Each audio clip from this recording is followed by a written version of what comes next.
Picture this. You're an eager, hardworking employee, right? You've been putting in the hours, trying your absolute best to stand out. And you finally catch your manager for a quick, uninterrupted moment in the hallway, right after a massive team call. You step right up to them, genuinely hoping for some real, actionable insight to help you grow in your career. And you ask that incredibly common, almost reflex-like question, "Do you have any feedback for me?" And your manager smiles, maybe looks a little distracted by the next meeting popping up on their phone, and replies with this: "You're doing fine. Just keep it up." Well, you walk away completely clueless. I mean, what exactly are you doing fine? What should you change? What should you actually keep up? You got an answer, sure, but you learned absolutely nothing. So why do we do this? Why do we ask for feedback and then ask questions that produce almost nothing useful? The truth is, people often give really vague answers for a few reasons. They're incredibly busy, they're terrified of accidentally offending you, they want to avoid an uncomfortable argument, or frankly, they might just not be very good at giving feedback. If you don't actively take control of this whole process, the valuable insights you literally need to succeed will stay locked away inside other people's heads. So we've got to take control. Let's walk through exactly how to get truly useful feedback using 5 practical steps. Step 1, ask proactively. Think about the contrast between passive and active habits in your career. Sitting around waiting for an annual performance review, that is a deeply passive habit. If you do this, the feedback you eventually get is usually outdated, generalized, and honestly obsolete. The active habit is seeking input immediately. And hey, don't just ask your manager. Ask your colleagues, your project members, your customers, the people who actually observe your daily work in the trenches. By proactively asking them, you're literally handing them a psychological license to help you. You see, timing is everything. You want to ask something like, "Can I get your feedback on that meeting I just facilitated?" The goal is to ask for feedback immediately after an important event, so the details are completely fresh in everybody's mind. Don't sit on it for a month, because later usually turns into never, and our memories fade incredibly fast. Okay, moving right along to step 2. Make it specific. Asking a vague question like "any feedback" is a setup for failure.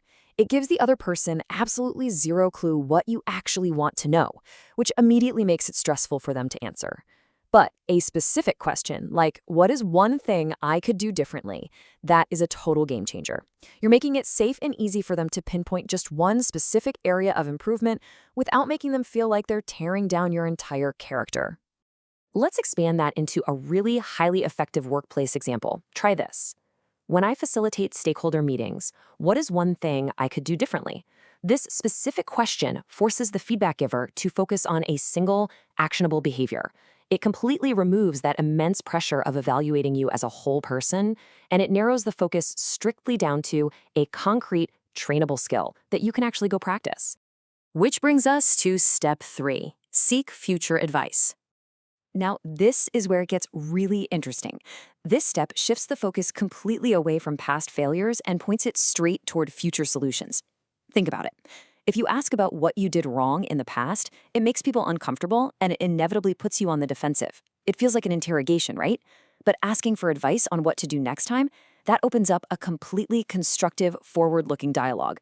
It's just a tiny adjustment in vocabulary, but it is a massive psychological shift for both of you. Listen closely to the phrasing here. What would you recommend I do next time? By framing your request as a plea for advice rather than a request for a critique, you make it incredibly easy and frankly really rewarding for the other person to help you out. Human beings naturally love giving advice. You're asking for a roadmap for your future success, not an autopsy of your past mistakes. Step 4, identify your strengths. The absolutely crucial point here is that feedback isn't just about fixing your weaknesses. It is about discovering your natural strengths. People often forget to tell you what you're doing right. They kind of just assume you already know. But if you only ever focus on what to fix, you totally miss out on understanding your hidden potential.